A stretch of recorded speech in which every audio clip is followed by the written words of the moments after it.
but we also have over 180 agreements between industry and Aboriginal communities. And last year alone, Aboriginal business in Canada contributed $32 billion to the Canadian economy. So this is something to be proud of, and I think that we've come a long way. Last year, mining as an industry took over the Canadian government as the #1 employer of Aboriginal people in Canada. And so as you can see, there are partnerships being forged, and we are trying to figure out how to do it better. So after working in Latin America for more than a decade, I realized there are needs by communities, companies, and governments to see what's possible and see a different approach, and also for tools to be able to help implement some of these better practices. So what we do is we share stories such as Jerry's story and others to show what's possible and help in bringing some of these tools to the table to help companies and communities implement these better practices. So what we want to do today with you is share two stories, two case studies, one from Canada, which will be the Tahltan Nation, which Jerry will share, and that's his story of taking his community from 98% unemployment to 0. And then we'd like to share a story from Peru and how we've started working for the last 2 years with a Canadian mining company and local community to implement some of these best practices on the ground, and how we have managed to be able to move that forward and shift some of the mindsets around what's possible in the business sector and the mining space down there. So with that, I will turn it over to Jerry to take us through the first case study. Good morning. Thank you, Sonia. Thank you, Jeff, for inviting me. And I want to tell you the story about my nation. As you can see by the map, we're up in northwestern British Columbia, and we're into the Yukon. Our territory is 97,500 square miles, or 150,000 square kilometers. Next slide, Sonia. This picture is my fish camp, where the Tahltan River runs into the Stickeen. That big bluff you see has an eagle that spreads his wings for 400 feet across the face of that bluff. Very religious, very ceremonial place for the Tahltan people. Next is Sonia. In the winter of 83-84, we had 98% unemployment in the winter, and we had 65% unemployment in the summer. We had 80% of our members were on welfare. We had high serious alcohol and drug problems. We had a high suicide rate. We had low education standards. In 2006, when I was chief, we had 95% employment in the winter and 100% in the summer. Next slide. We trained 21 journeyman carpenters in 5 years. We 6 welders. We have many more now. 3 heavy-duty mechanics. Lots and lots of equipment and heavy operators and truck drivers. 3 chefs. One of our chefs works in Whistler, which is a big resort in British Columbia. We had lots of trainees. Just office staff. Just keep flipping them, Sonia. Office managers, camp managers, and between 98 and 2008, we introduced alcohol and drug program. Our suicide rate went to 0. Of people on welfare were single mothers, handicapped, and elders.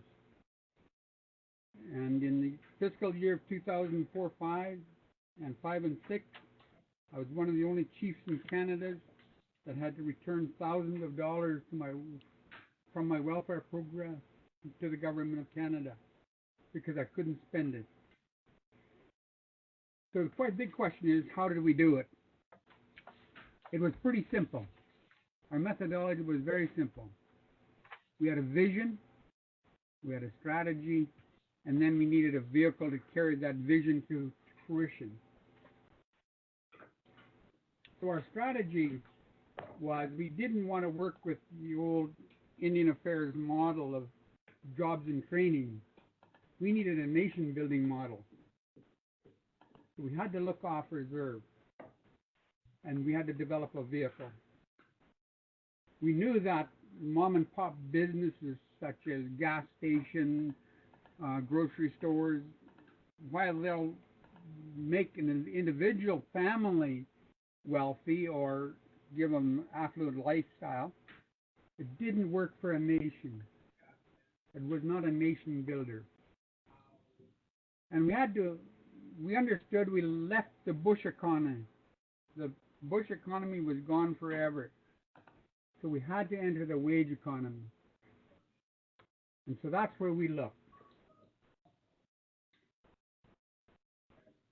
So in 1984, January 85, the chief of the Tahltan negotiated to build the first 10 modern homes in Telegraph Creek.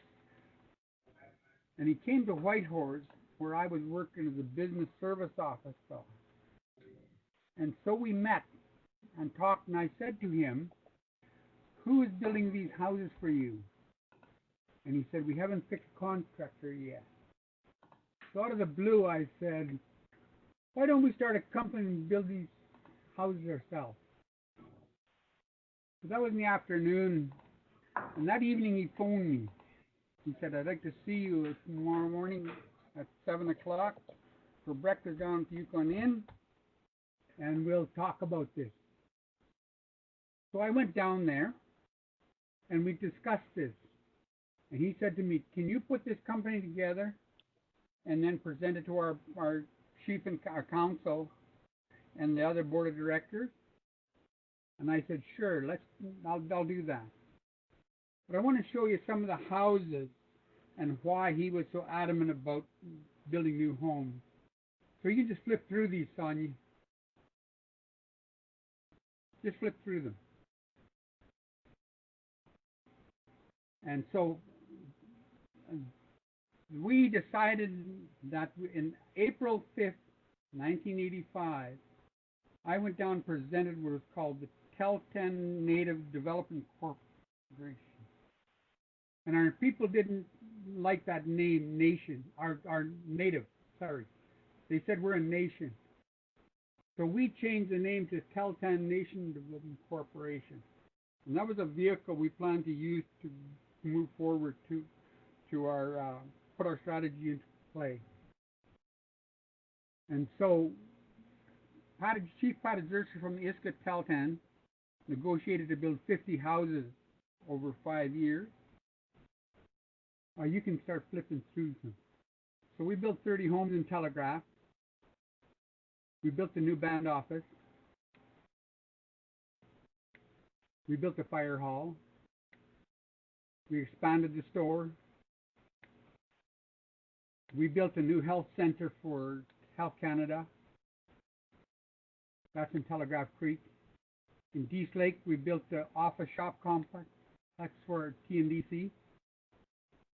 We built 8 houses for a housing society.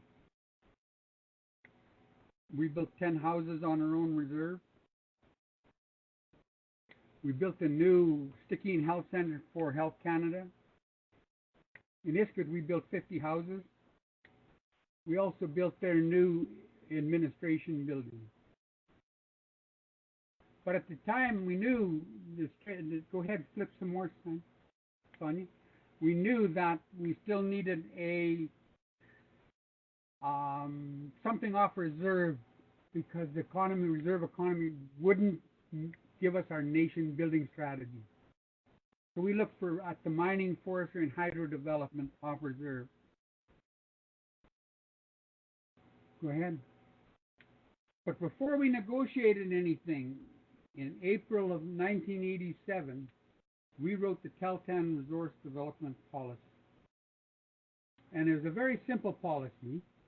It only had 8 points, but it was the basis for all negotiations for the Tahltan Nation from that day forward. So number one, the policy says there shall be no threat of irreparable environmental damage. Number two, the development will not jeopardize or prejudice the outstanding land rights of the Tahltan people. 3, assurance that it provide more positive than negative social impact. 4, provided for the widest possible education and direct employment related training. 5,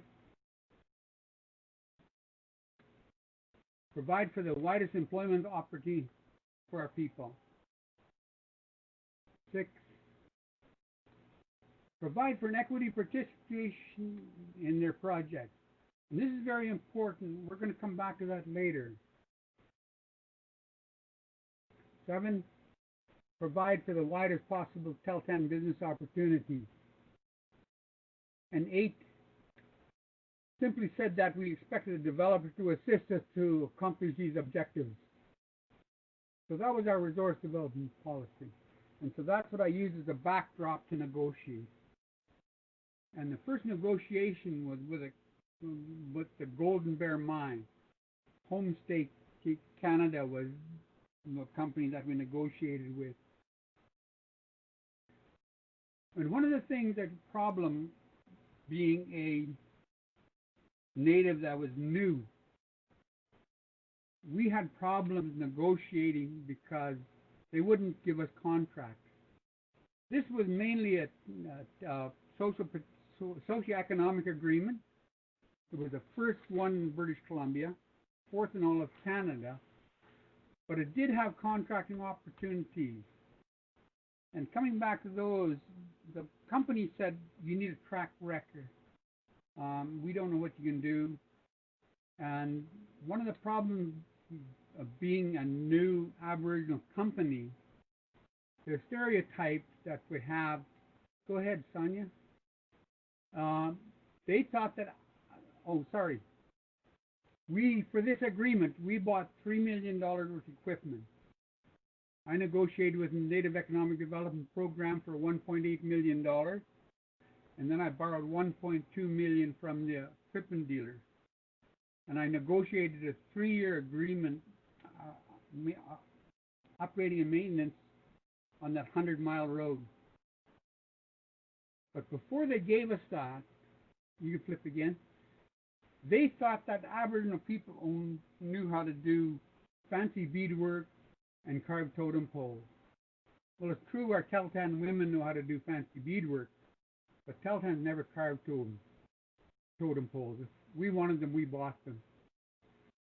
And so I looked for a track record. I went to a company called Grant Stewart Construction. We signed a joint venture, and we negotiated the first contract. You can go ahead, Sonia, with the settling pond. You can flip it again. Then we negotiated a 5-year open pit mining contract. And go ahead. And then we had the 3-year upgrading and maintenance contract on the road. We did about 80% of the site work. We did about 75% into the mill. Go ahead. But by 1991, TNDC was the largest native-owned and operated heavy construction company in Western Canada. And so, go ahead. The agreement said there was a 20% employment target. In actual fact, we end up with 39% of the workforce, 75% of the employment for contractors, and in most mines, they have a very high turnover rate. The Tahltan turnover rate was only 2 to 4% per year.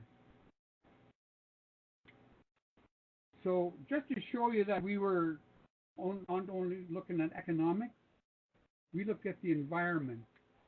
The road was going to go through a valley called the Chesley Valley.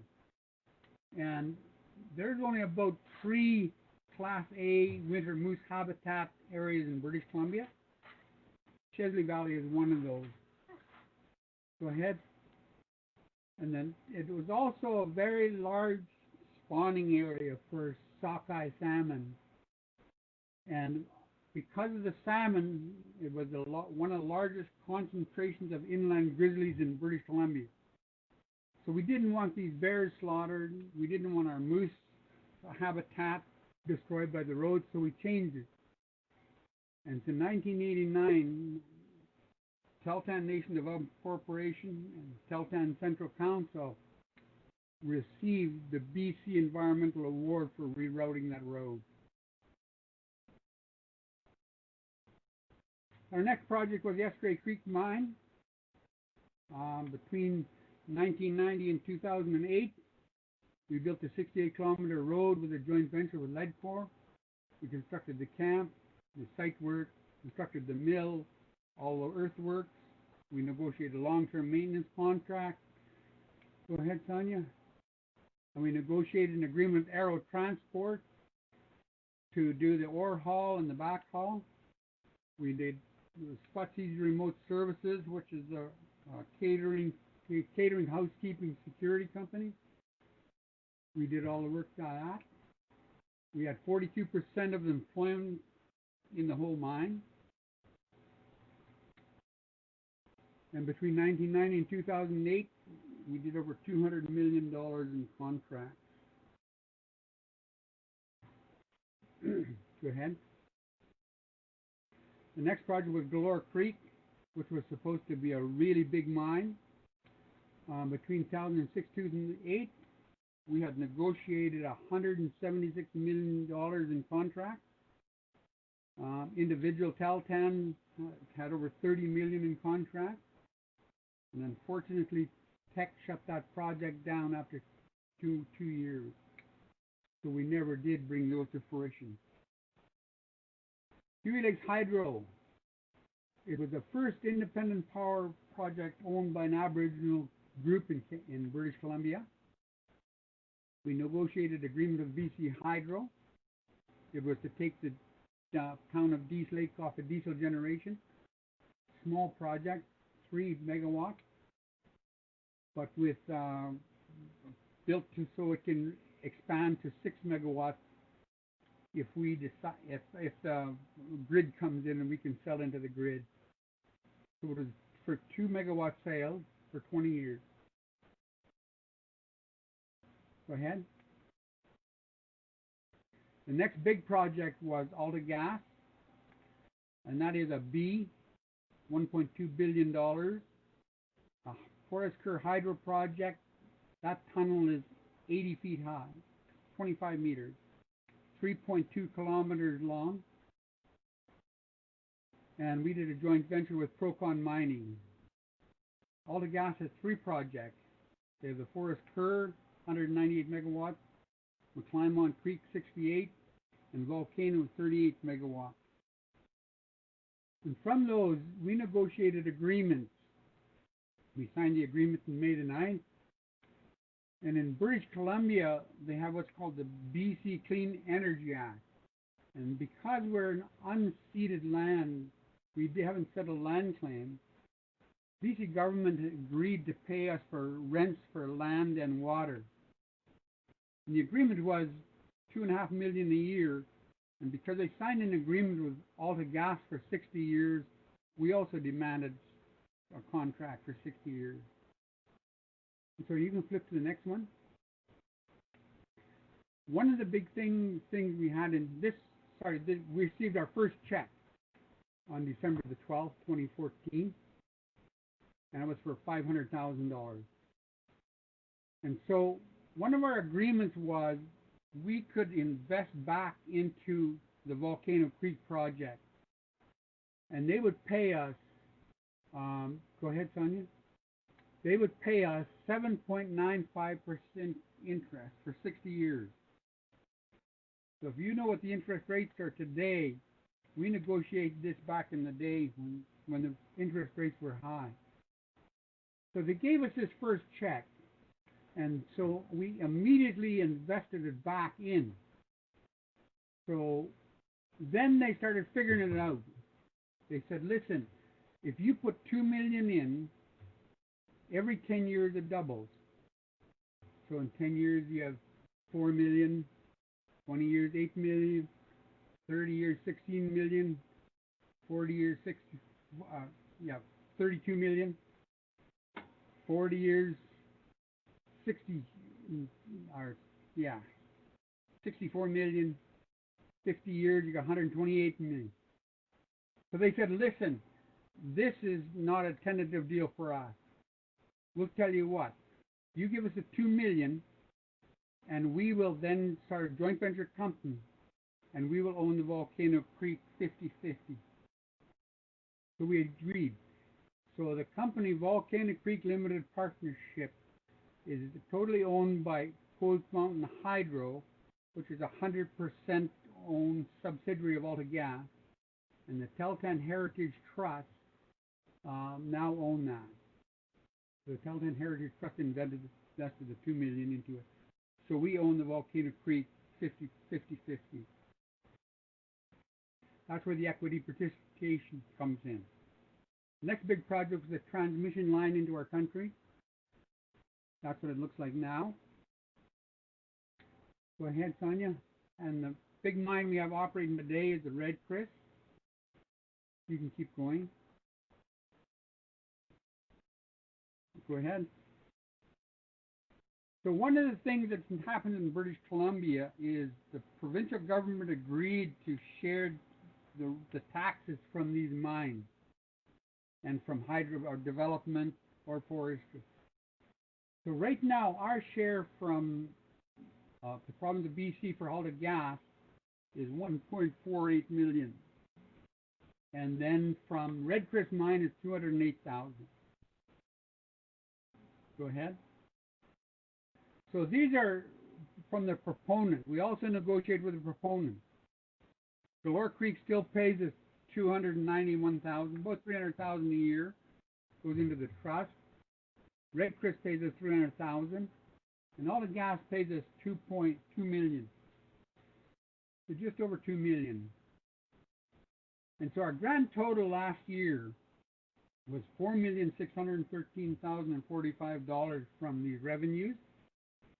We put 2.673 million into the Heritage Trust, and our trust today sits at 9.6 million.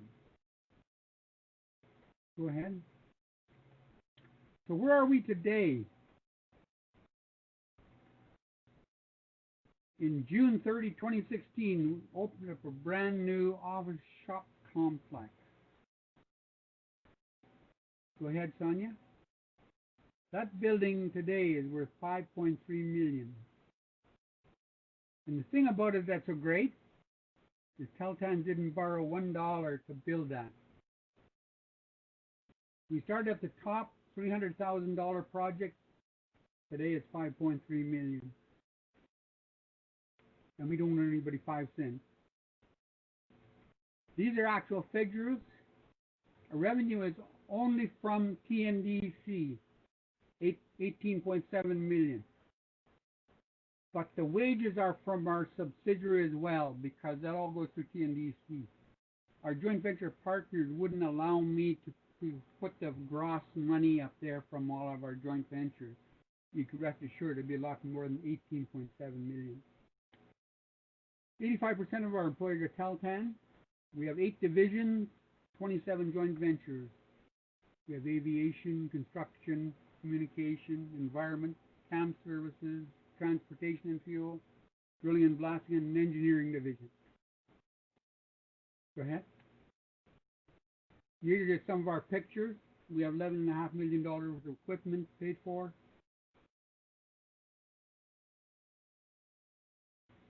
Our environmental company. This is one of the best logos and one of the best companies that we own, because we do all of the big background baseline work for every project in our country. I love this logo. I think it's one of our best. Go ahead. We own 49% of Pacific Coastal Airlines. Go ahead. We own 49% of the helicopter company. We own 51% of North Rock Drilling and Blasting. And our investments in August 2015, the Tahltan bought $1.6 million from a $30 million debenture that Imperial Metals, the owner of Red Chris Mine, put out. So we make 6% per annum, paid semi-annually, and it matures in August 25th, 2021, and we'll receive our $1.6 million back. Go ahead. And the BC Aboriginal Business Award, Tahltan Nation Development Corporation was named the Aboriginal Business, go ahead, Sonia, for the year 2015. Go ahead. And so I leave you with this message. If the Tahltan can go from 98% unemployment to 0, any Indigenous community can do it. Any community. And all you need is a methodology, vision, strategy, and a vehicle. Thank you.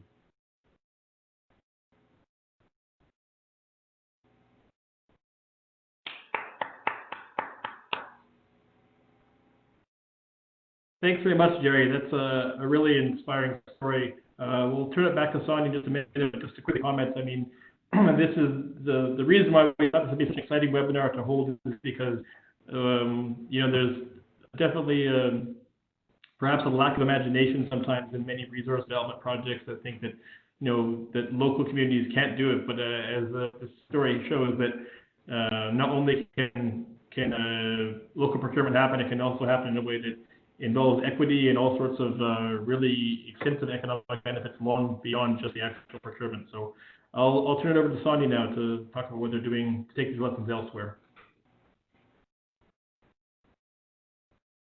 Thank you. Thanks, Jeff. Thank you, Jerry. So 2 years ago, we went down to Peru, and we had started taking these practices around to see if this was something that could be translatable.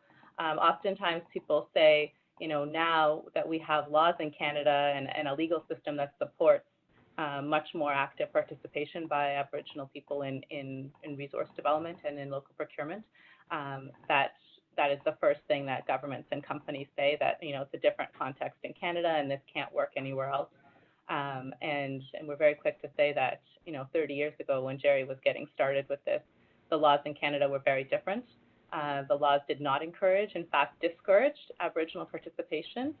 We still had residential schools. You know, there were still things that were really contrary to supporting Aboriginal economic empowerment. And so those laws have changed over time, and they have progressed with the progression of business and Aboriginal involvement, frankly, over time. And so really it has to start somewhere. So we were very fortunate to have a Canadian company, Hudbay, interested in trying to see if this model would work in Peru. And they were just moving from development to operations. And so this was a really critical time and a great opportunity because their contracts were now coming up for rebidding and transitioning to long-term contracts. Yes, it was Hudbay in Peru. So they just started operations at their Constancia project in Cusco. And so about 2 years ago, we came on and we signed an agreement with the communities operating near their project, and with Hudbay to help see if we could bridge this and facilitate some of these tools into practice. And so we looked at what contracts were coming up and immediately noticed that the catering contract was coming up for rebidding, and they were open to looking at new contractors for that long-term contract. And from our perspective, you know, catering is always a great place to start because it has a number of entry-level positions that communities already have some level of skills to participate in. And there's a lot of training opportunities and advancement opportunities for the communities, and so it's always a great one to look at. And in these communities in particular, they already had small restaurants, bakeries, and hotels that they were running, and so they had some level of knowledge in those areas. So where to start? You know, this wasn't something that had been tried in Peru before, and not a lot of people were familiar with the concept of a joint venture partnership. And so we thought, okay, you know, if we're going to do this, let's see what we need. So really there were three parts to the puzzle. First, it was convincing Hudbay to support a joint venture. So not just the typical, big contractor with some subcontracting and employment opportunities, but actually a shared partnership for a joint venture. Organizing the community enterprise to separate church and state, because many of the community enterprises in Peru operate under a different legal system where the political and the corporate entities are one, and that leads to a lot of corruption, and business just can't be done that way. And then third, to find a good joint venture partnership and convince them that the Canadian model and these practices that we've sort of developed over the last few decades might be something worth taking a chance on. So those are the three things that we sat down with. We started with working with Hudbay, meeting with their directors at the higher levels in management locally. They liked the idea, although this was something that hadn't been done before, and they weren't sure how this was going to play out in practice. Their biggest issues were liability, of course, taking on a big risk to give such a big contract to communities. Ultimately, their people, their staff need to eat in order for the mine to operate. They don't want sick people coming to work or missing work. And there were just issues with keeping their staff happy and making sure things flowed properly to keep their operations running, especially in the early years when things were just getting started. So those are some of the concerns we had to deal with. One of the ways we got them comfortable with the risk was that in many of the joint venture partnerships in Canada, yes, it starts out as a 50-50 partnership or 49-51, but the community enterprise would give the experienced company a management contract in order to manage for the first 5 years the contract. And so the community would learn how to operate and own and take on the risk and responsibility of a big contract through training at those higher levels, but ultimately, the management would sit with the experienced corporate partner until the community enterprise would learn those positions. And so ultimately, one of the biggest benefits we had was that the general manager at Hudbay had international experience, as did the procurement lead. And so they both understood internally the value of local procurement and the benefit and cost savings over time to their operations. And since they were just starting and we're going to have 22 years plus, it made a good case for investing in their future. Ultimately, it was an investment in training, and they really wanted their biggest selling feature for Hudbay was that they wanted their communities to learn business and not just be given handouts of subcontracts and things, small local businesses and things, which are fine, as Jerry said, for some families, but ultimately it's not going to lift an entire community out of poverty. And they ultimately, wanted to see extreme poverty being eradicated along with the mine, and saw that there could be benefits both for Hudbay and for the communities in helping them to learn business in the real way and taking on some risk as well. One of the things was, if you're going to learn business, business comes with risk and responsibility. And so ownership is a key part of that. And that's the value that learning how to do a joint venture brings. So Hudbay wanted to keep its tendering process open and competitive. So in the end, we decided on a 30-point system out of 100 that would go to community participation. And then this would incentivize the market to partner with the communities. There was not a lot of interest in the market, a lot of discrimination in the market, the business place, frankly, in South America around rural communities and Indigenous participation, and just a lot of stereotypes, as Jerry mentioned, around what communities were capable of doing and their level of participation. And so there needed to be some sort of an incentive to encourage the market to actively seek out involvement at a higher level with the community businesses. And so we felt that could be achieved through changing the point system in their tendering process in order to send a message to the market that, they're taking local procurement seriously and they want to see, active participation from the community businesses. And so they're, putting their money where their mouth is in that sense.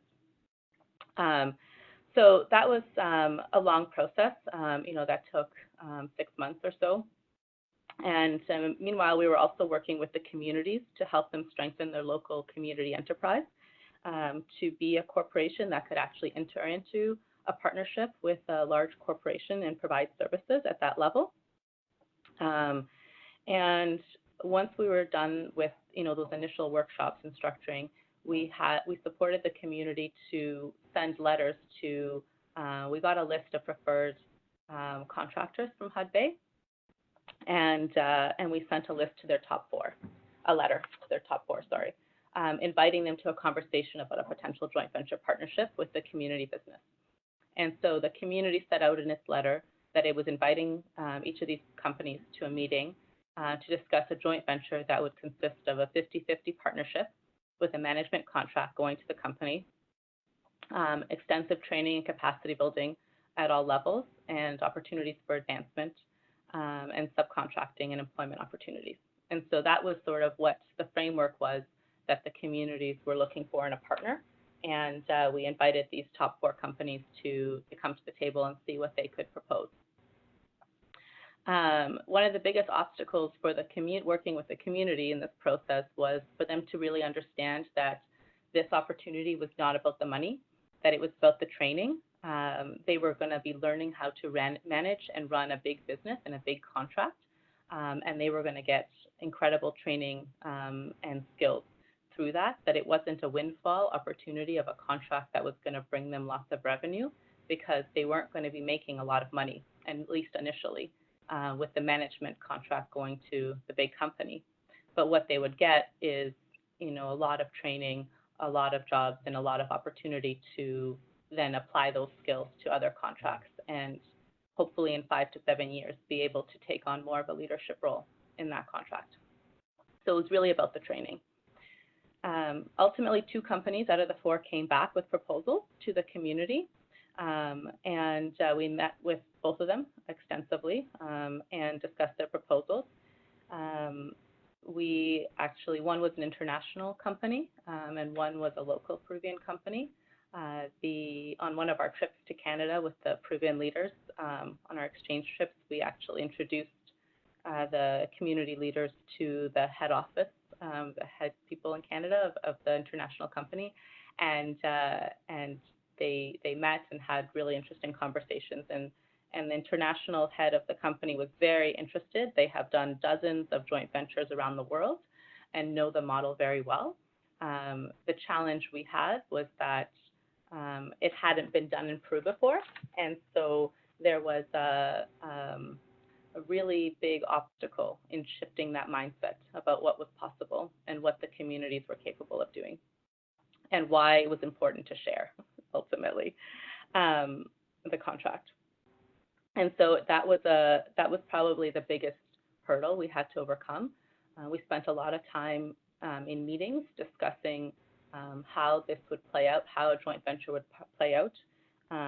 The company was really concerned about the risk in taking on a big contract with Hudbay and not being able to deliver on the services because the communities weren't able to meet their obligations. The biggest conversation we had was around timing, and the company wanted to have a guarantee from Hudbay before they entered into an agreement with the community to guarantee them that they would get the contract in order to put in the time to develop an agreement with the communities. Ultimately, Hudbay wanted to keep the process open, but ultimately what we said was, 30 points out of 100 is going to tip the scale.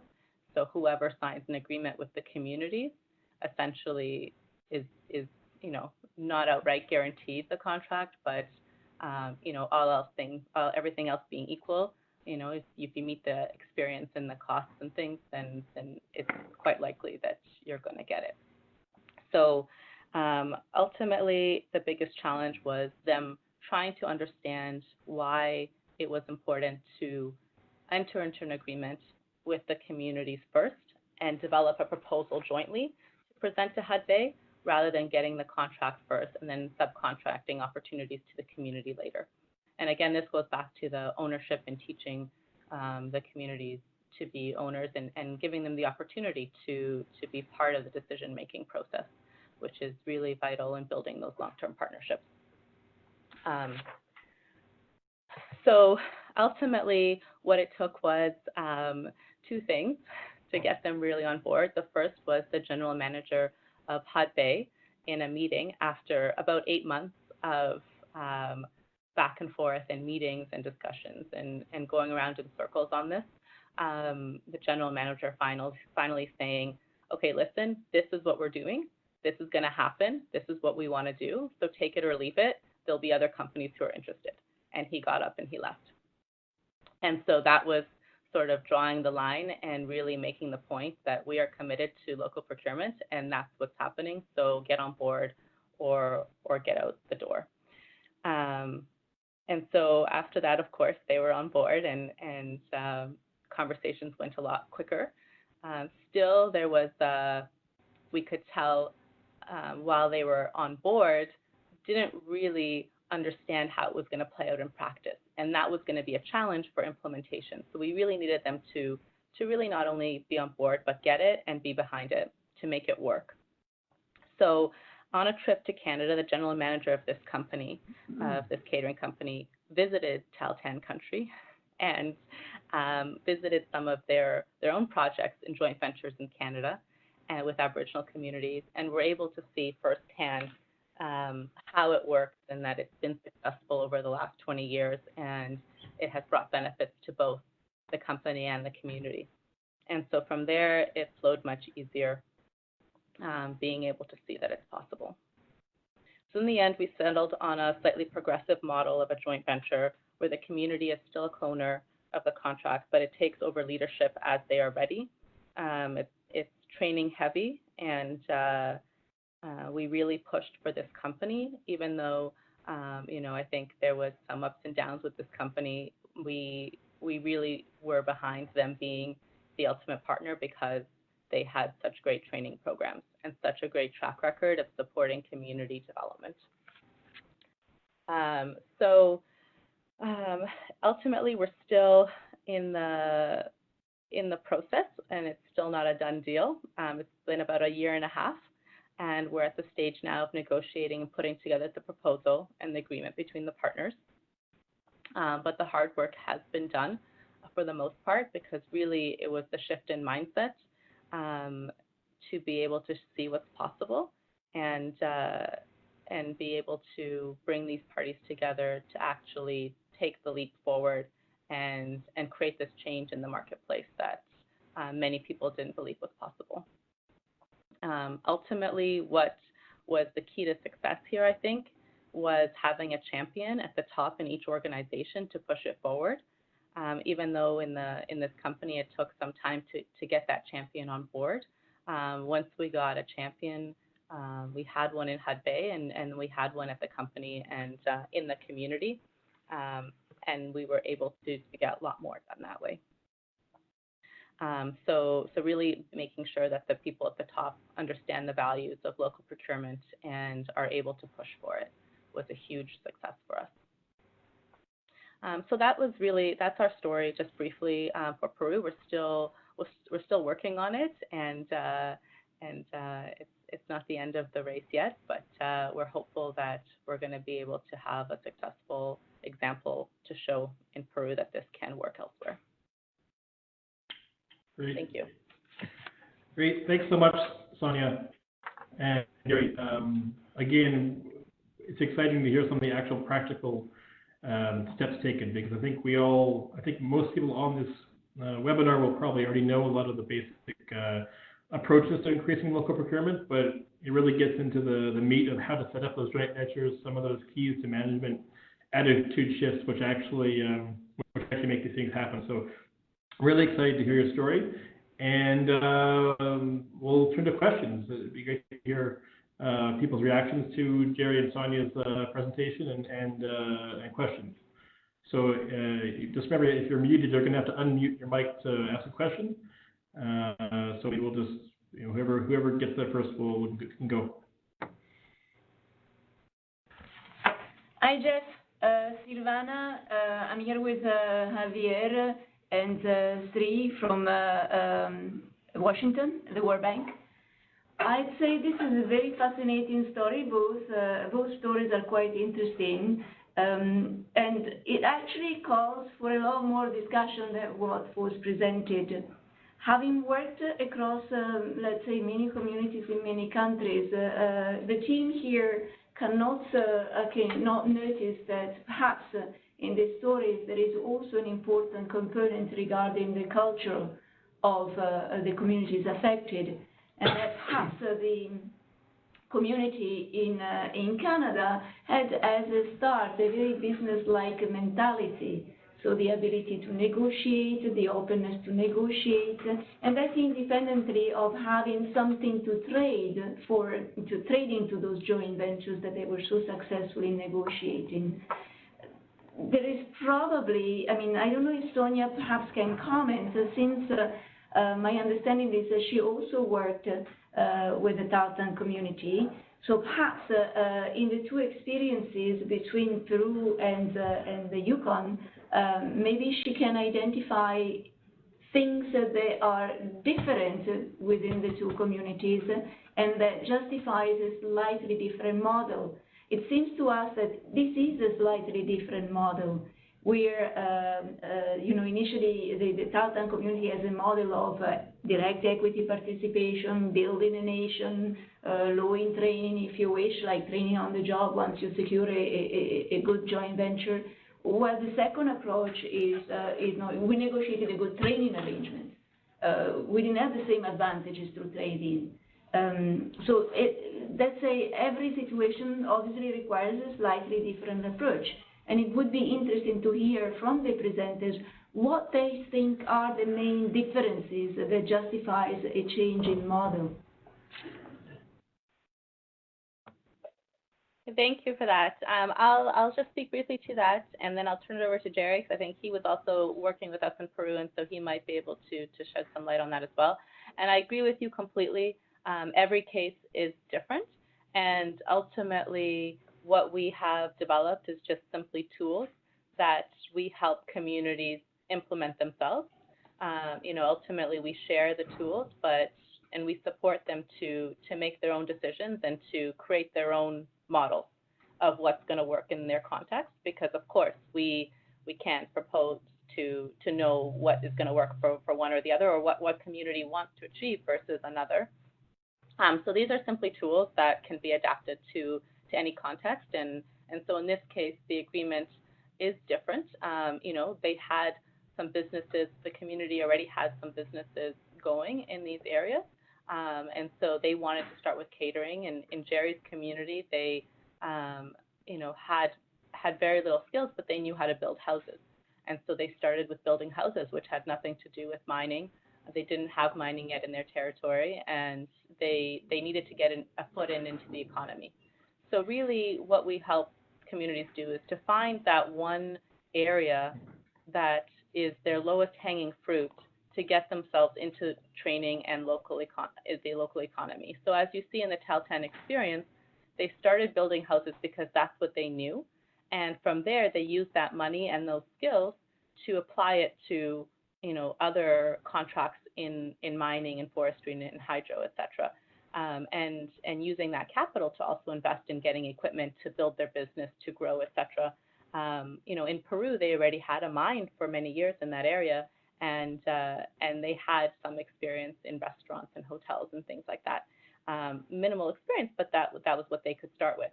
And so we looked at where they can begin, that is the lowest hanging fruit, in order to be able to get into the local economy and build those skills that could be transferable to other areas, and to also get some experience in managing those kinds of contracts.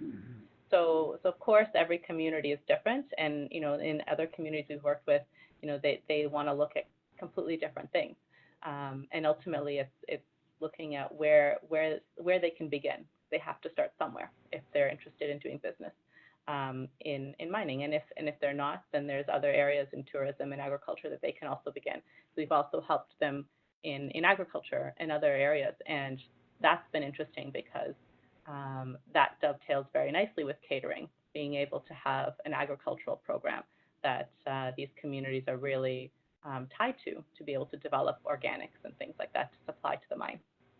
So I don't know, Jared, did you want to touch on maybe some of the differences that you noticed? Well, I want to tell you exactly what I said to the resource developers when they first came into our country. If you're here to leave me with poison water and roads that open up the country and people slaughter my game, and you're going to poison the air and cause me all these headaches and come into my communities and bring alcohol and drugs, and I'm having problems now with my children, my young girls are getting pregnant, etc., etc. I don't need it. Stay away. Now, if you want to talk to me about building better infrastructure, better roads, better education, better health facilities, train my people to get these jobs, meaningful jobs, not labor jobs. And if you're going to leave my water pure, you're going to put a gate on your roads so nobody goes in and slaughters my game. Let's talk. And that's exactly what they want in Peru. No difference. So even though we're different, we're the same. And the whole point of this is just a methodology of growing to where they want to or reaching their vision may differ from mine. But the basic vision and the wants are identical. And like Sonia said, sometimes it's agricultural, sometimes it's tourism, sometimes it's something else. It doesn't have to be mining. It doesn't have to be hydro. But the base is exactly the same. This is where they want to get to. Jerry, Sonia, thanks very much for the answer. And we appreciate your enthusiasm with this, but can we just, can you be a bit more precise as to, in your opinion, what institutional or cultural features, besides everyone wanted the same thing, of course we do, what are, in your opinion, the most relevant cultural and institutional elements that allow such a vision to take place?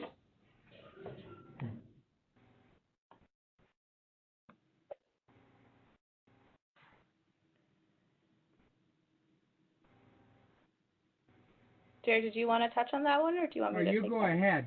I don't quite understand that question. Just, I think she's asking in terms of what features in a community are necessary or we have seen that can allow something like this to happen. Well, let me tell you from the Tahltan point of view. We were sick and tired of being sick and tired. 98% unemployment, high welfare, suicide, 3 to 5 suicides in a little community a year, lots and lots of pregnant teenagers, etc., etc. We had enough of it. We were beggars in our own land, so we decided to take it back.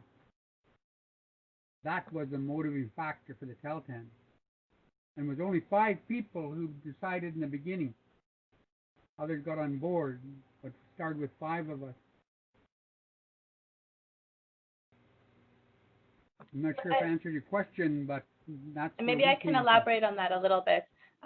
One thing, and I think it's a really good question, one thing that we have seen is people willing to lead, whether it doesn't necessarily have to be the formal leaders in the community, but people who are interested in actually taking this on and having the patience and the resilience to stick with it. I mean, a year and a half is a long time to just be sitting and going back and forth and negotiating from a community's perspective who are farmers and are used to working the land and may not understand all the nuances of the negotiations. And so to be able to have the vision of what Jerry said of where you want to get to and thinking long term. And that was one of the biggest challenges, and we've seen this across many communities, is the ability to see where you want to get to in 20 years and commit to doing that. And so what we've started doing is bringing a group of leaders every year from these communities in Peru to Canada, and spending a week with First Nations communities, with on resource projects and environmental remediation sites, and seeing firsthand what's possible in the long term, so that they can have a better vision for where they might want to go. Being able to, some communities in this area have had more success with this than others, and even as you said, there's differences in cultures between countries and also within nations and tribes and villages, and some communities are very pro-business and want to develop business and understand business, and some are not, and some are farmers and want to have their agriculture and their dairy farms. And what we've learned to do is really just ultimately support whatever it is their vision is. So one of the communities in the immediate area of influence is very business focused, and they are the ones negotiating this contract, and they want a joint venture. The other community in the direct area of influence are all dairy farmers, and they have absolutely no idea about business. They're learning, and they'd like to learn, but they're dairy farmers. And so we've started organic dairy projects with them and tied that to the joint venture to supply products. So so there's ways to work with all different cultural experiences in order to ultimately help them reach their visions. But I agree with you. I mean, it really is looking at case by case and supporting communities in being able to reach whatever vision it is that they have for their future. Great. Other questions? Thank you, guys. A quick question is, could you tell us in absolute numbers the population of the community in British Columbia that was involved in this? And does it make a difference in organizing the community between a small versus a large community in terms of being able to negotiate and all that? Thank you.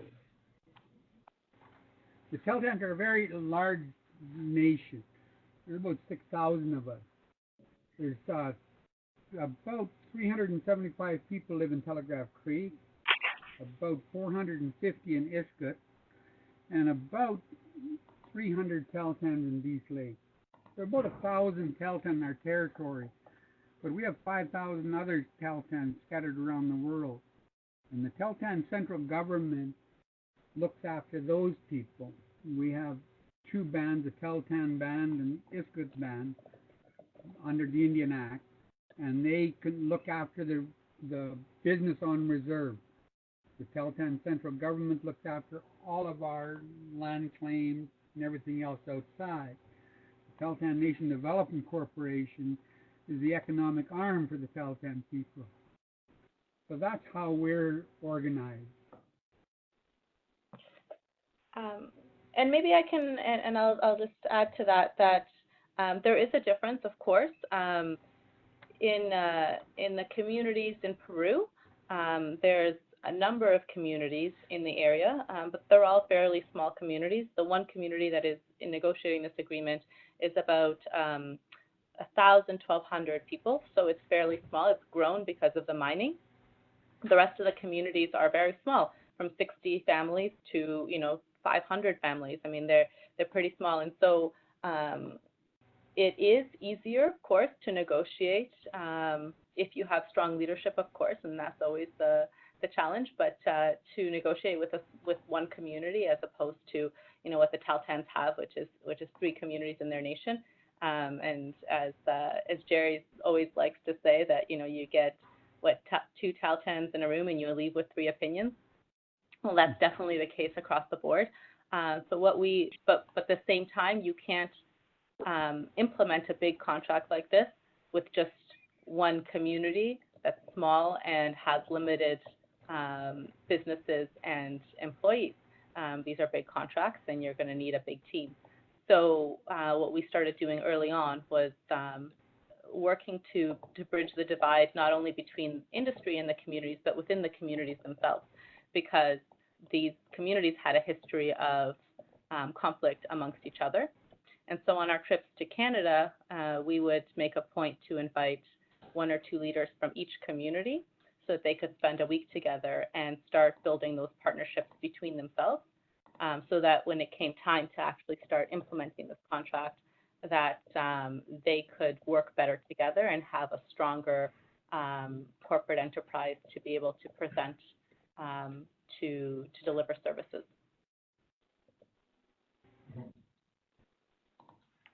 Great.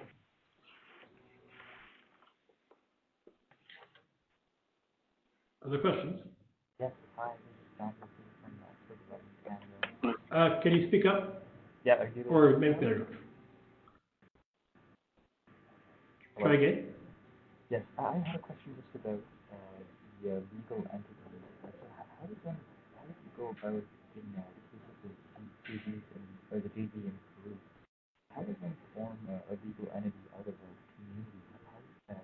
And can that be replicated in most contexts? I can't hear the question. Yes. So, John, you'll have to get closer to your mic or something.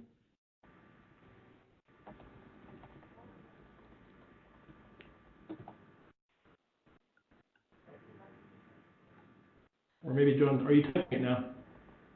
So, sorry, did you say how does a community form a legal entity in Peru?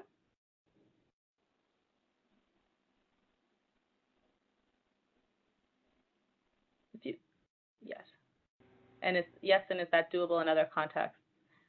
Yeah, I mean, in Peru right now, the local community enterprises are legally not corporate entities. They don't have the corporate entity status, but they can create a corporation like anything else. I mean, that's the whole separation of church and state that I was talking about, where the Tahltan Nation Development Corporation is a corporation separate from its council. And that's really important. A number of years ago, Jerry had done a study on why Aboriginal businesses fail, and the majority of them fail, like 90%, I think it was, because of political interference. And so one of the biggest challenges is just showing communities, and specifically Indigenous communities, who typically have very strong political governance systems, but not separate economic governance systems. And so looking at Aboriginal economic development corporations as models that are corporate entities, but that are able to still serve community interests.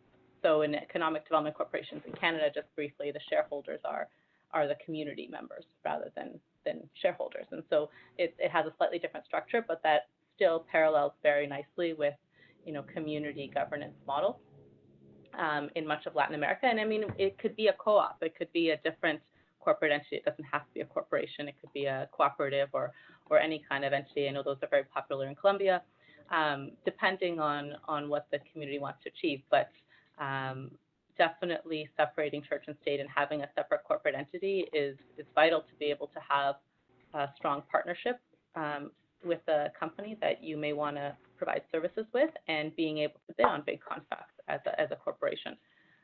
So yes, I think it's definitely doable. Obviously, every country has its own legal system, but any entity can incorporate as a business, right?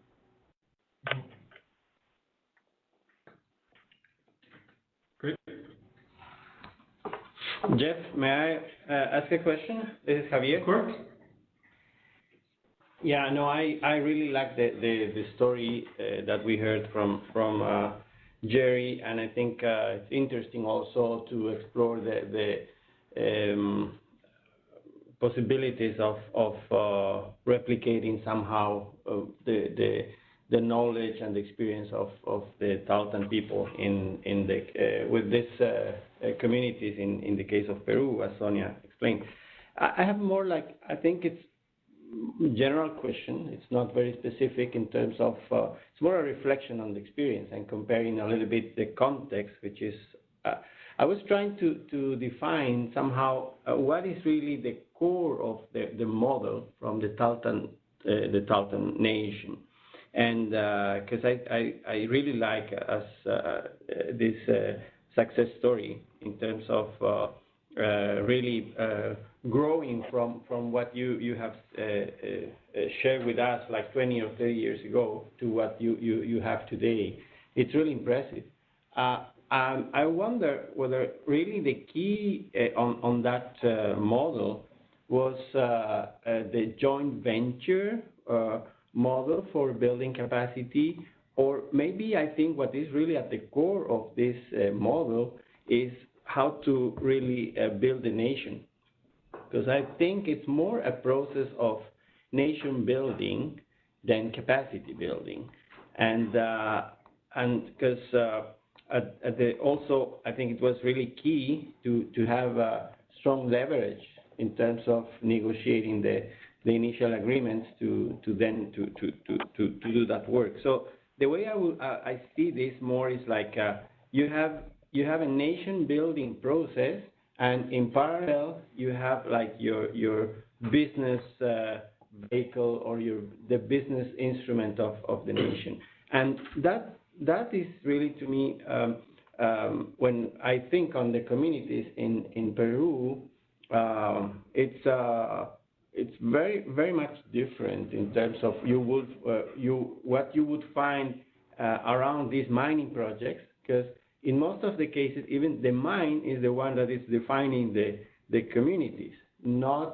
It's not like you have an area where you can identify clearly the indigenous groups or the nation, and then that's where the business comes. And they interact with the community. So I see that the challenge in Peru would be very much on how to achieve this level of cohesion, this level of coherence of behavior, of interest, and achieving these agreements and implementing that in a more aligned way as we have seen in the case of Canada. Well, I think that you probably hit the nail on the head. Nation building as opposed to capacity building, that was our vision. We knew we needed our own money. You can't rely on Indian affairs.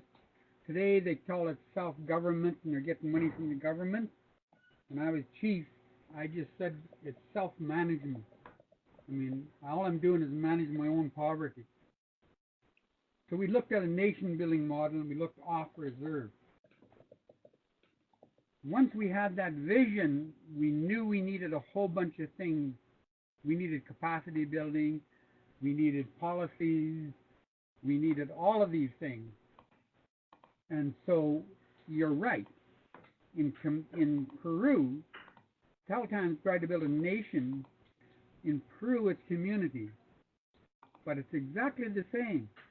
If you build that community, one community at a time, and then those two communities together, 3, 4, 5, and their district now, they bring the level up for everybody. As the old saying goes, when the water rises, all boats rise. And that's what we're hoping to do there.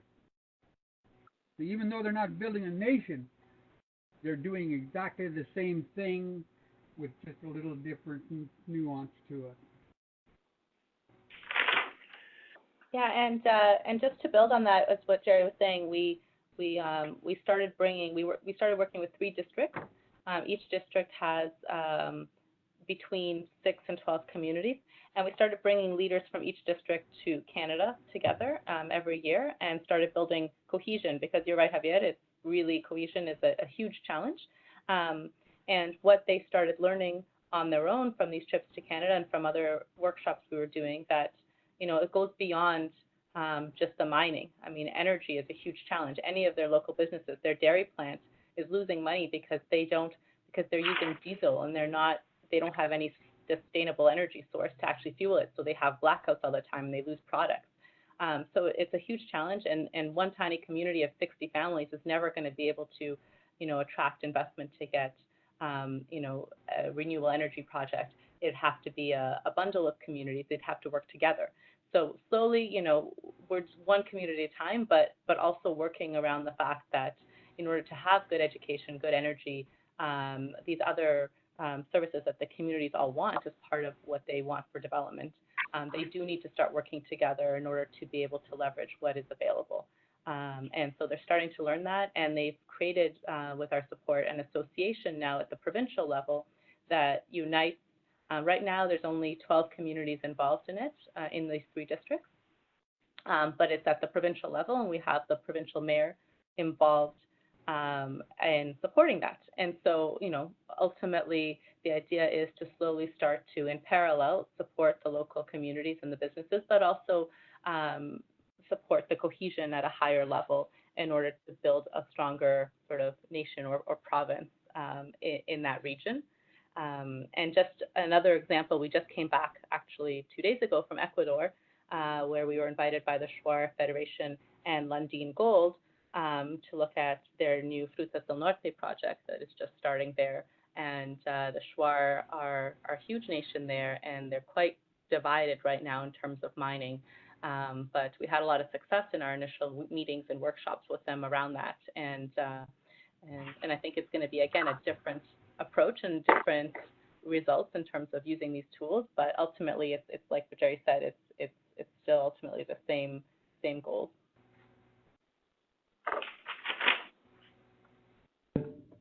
Sonia and Jerry, there's a question in the chat right now from Emma. Do you want to take a read?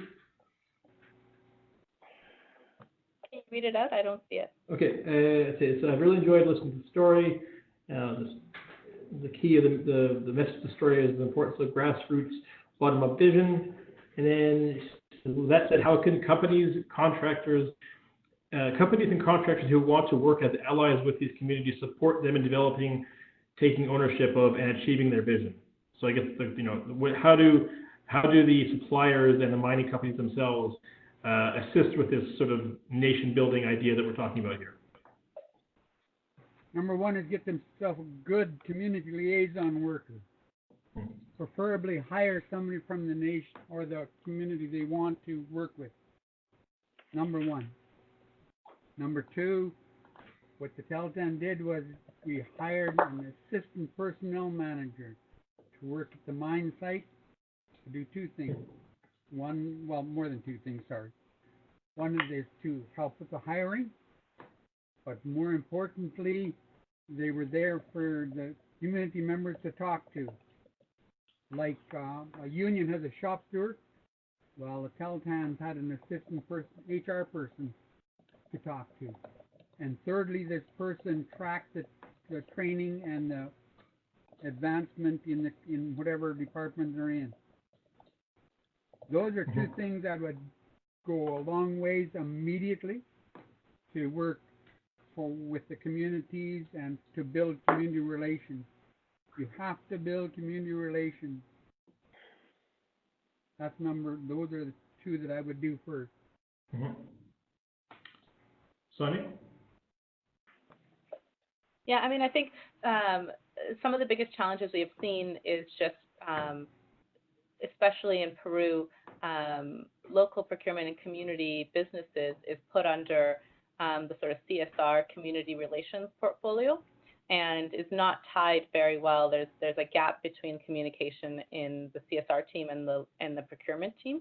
And so really being able to actually work together and maybe trying to bring local procurement under the umbrella, or somehow bring them together to close that gap, because a big challenge is, of course, that there needs to be at the early stages some time and investment put into developing the capacity in the communities. And so, to find out about a contract 2 days before it's coming out to bidding is not going to be helpful to support communities to participate. So really being able to have a strategy.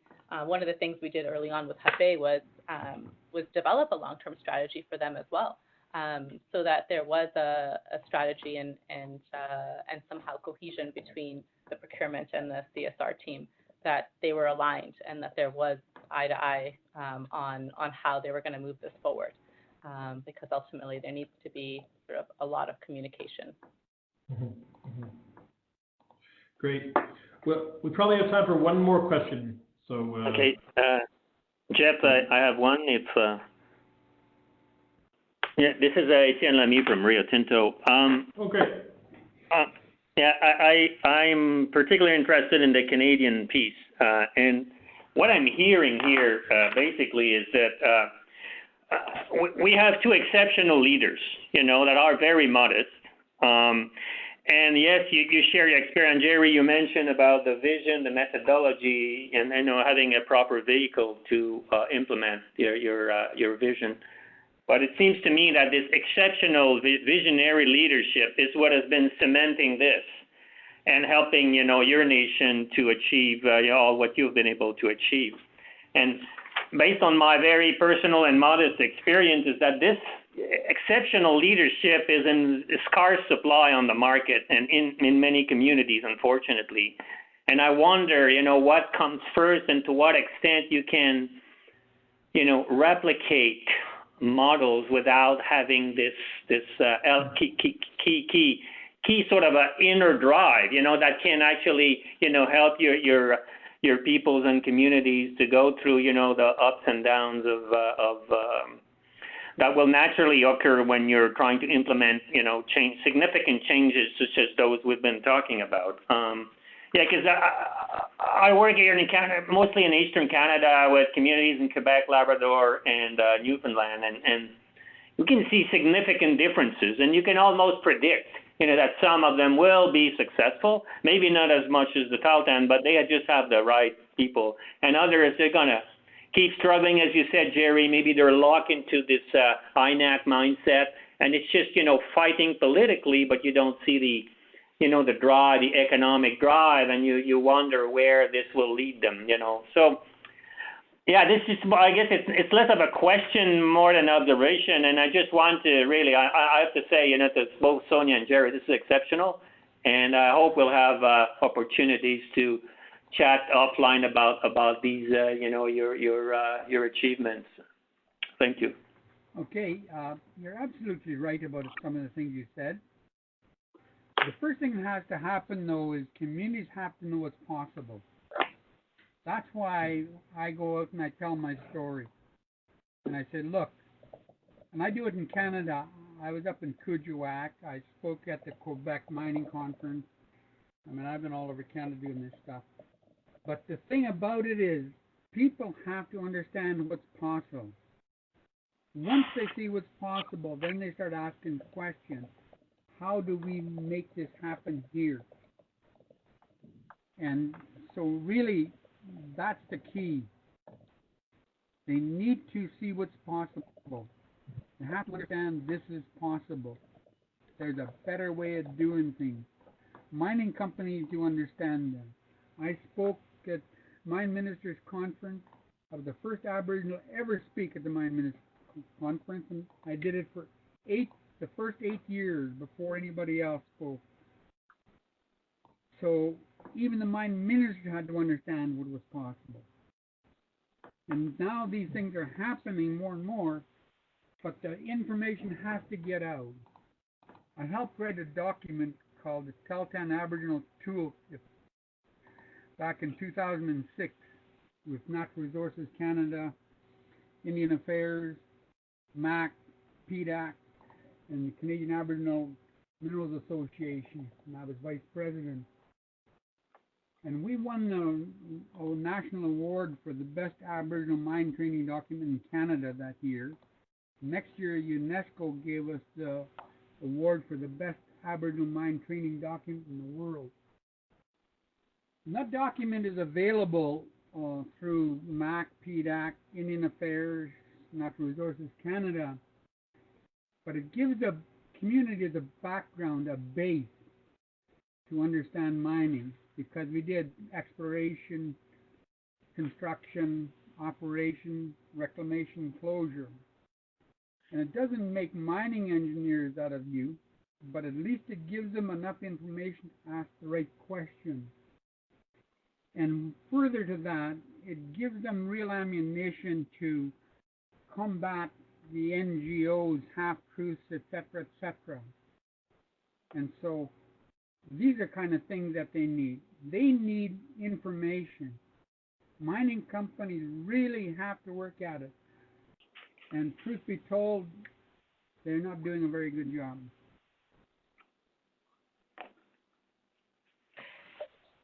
Great.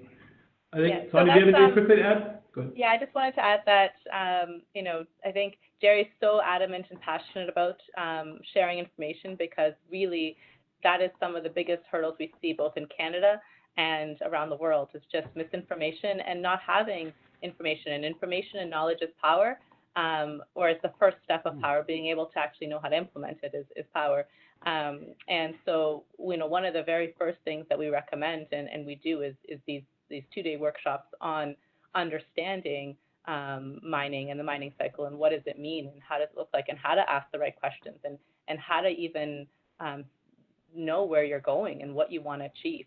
And some of the getting back to basics and setting the foundations to be able to have these long-term successful partnerships, because oftentimes companies jump into trying to deliver services and get communities involved and sign agreements without really making sure that the communities have strong foundations and a strong base to even be able to move forward in that. So thank you for that question. Great. Well, we're about 90 minutes, so we're going to wrap it up. Really, really inspiring stuff. Been really wanting to do this for a while, to have you talk this story, and I'm really glad to hear, Jerry, that you're on the road, continuing to spread the story and showing that it can be done. And it's really exciting to hear what you're doing, Sonia and Jerry, now trying to spread that word to other parts of the world. So we'll leave it there. Just a quick reminder that we'll post a summary of this on the World Bank ELLED Community Practice, and then hopefully we can have some more questions there. And really look forward to continuing the discussion there. And thanks again, everybody. Thanks, Jeff. Thanks, Sonia. Thank you. Thanks, everybody. Thank you very much. Yeah, thanks, Jerry and Sonia. Fantastic. Thank you.